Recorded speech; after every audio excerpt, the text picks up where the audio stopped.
Hi, welcome to Mrs. Brown's Crooked Board. We are starting our unit, or 2 units on phrases. Phrases are groups of words that either do not contain both, well, that do not contain both a subject and a predicate, usually. They're used mainly to modify things in the sentence. They may be acting like adjectives or adverbs. Some might act like nouns. So let's get into a couple of kinds of phrases. We're going to be talking about prepositional phrases and participial phrases. Both of those kinds of phrases can act like adjectives. Prepositional phrases can also act like adverbs. I'm going to be going over the information on the board. So I'm going to back out of the way just a little bit here. Maybe you can still see me. And there we go. And so let's get started, and I will, of course, add my own comments and stuff, and maybe further examples.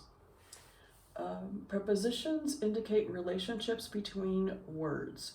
So with this phrase right here, this would be, it's not a complete sentence. The box on the table or the box under the table. You can see that if you change the preposition on to under, it changes the relationship between the words box and table. Okay, so box on, box under. So that's a relationship of space. There could also maybe be a relationship of time, like the show after this one or the show before this one. So we're going to actually be talking about different shows,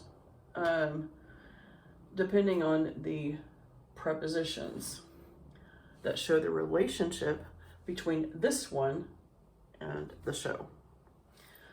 The noun after the preposition is its object. So on the first example, table is the object. Second example, one is the object. It could be a pronoun, it could be a number, but those are objects. The preposition, its object, and any modifiers make up a prepositional phrase. So in these, I didn't really get into a lot of modifiers, but I could have said the box on the wooden table or the box on the red table. You can hear the cat wanting attention, I guess. Oh well.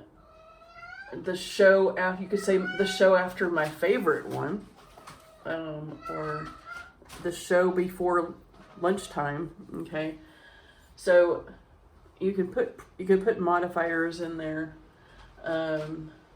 but they all become part of the prepositional phrase. The words on the table or under the table modify the word box, or the words after this one or before this one modify the word show. And in that case, they're acting like adjectives because they are modifying nouns. Prepositional phrases can act like adjectives, as these examples show, or they can act like adverbs. Singing with feeling. So singing is an action. Adverbs can modify actions. Or adverb phrases, aka prepositional phrases acting as adverbs, can modify actions. Adverbs can also modify adjectives. So white as snow modifies the adjective white. So that's your basics on your prepositions and prepositional phrases. Hopefully that will help you to get a better understanding of that topic. Next, I want to look at participles and participial phrases. Like prepositional phrases, they can be used as adjectives. Actually, participles are verbs used as adjectives. They can either be present with the ing form. For example, a talking bird. Talking modifies the bird. Or past, like this fried chicken, handwritten note. So this one is regular. And remember we talked about the participle part of a verb? Here we are using the participle part of a verb, present participle or past participle, as an adjective. When we use verbs as other parts of speech, adjectives, adverbs, nouns, They are called verbals. And so we're going to get into more verbals in the next unit. This is one example of a verbal. A participle with any modifiers or complements is a participial phrase. So for example, the dog barking at the door. So barking at the door here modifies dog. This is not a complete sentence. In order to make this a complete sentence, and still use this as a participial phrase, we would need to add what the dog was doing, maybe, or whose the dog is. The dog barking at the door is my neighbor's dog. Or please quiet the dog barking at the door. Okay, so it needs to have more in order to be a sentence. If you were to make a sentence out of it by adding the word was in the middle here, then this would no longer be a participial phrase. The dog was barking at the door. In that case, barking would be the main verb. That's one thing I want you to notice when you get into writing sentences. So the the participial phrase immediately following the word that it modifies with no verb in between.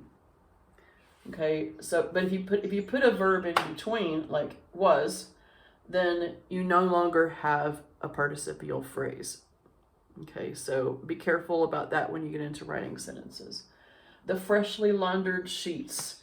So in this case, we don't have an object or anything like that. We have an adverb that comes before the verb that's used as an adjective. So the freshly laundered sheets, past participle, present participle with barking.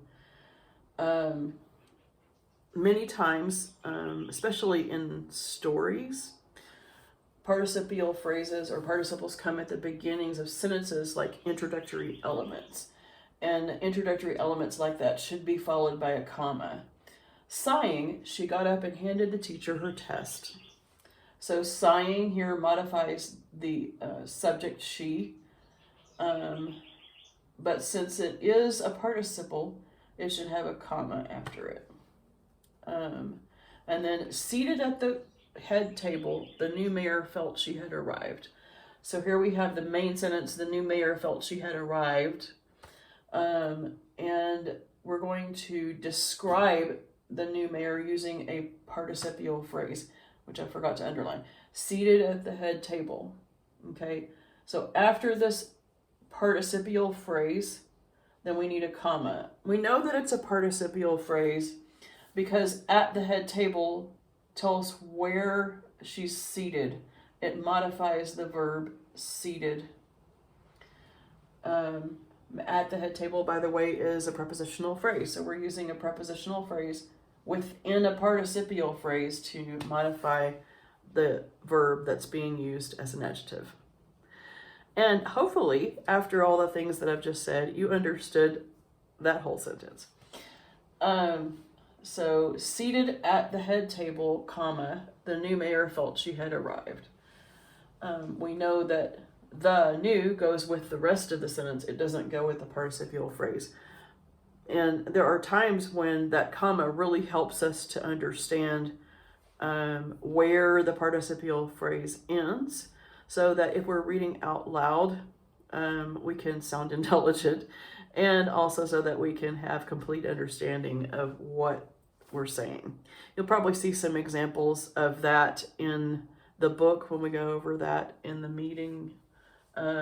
Hopefully this information and the things that I've said during this video will help you as you go into this unit. Happy working.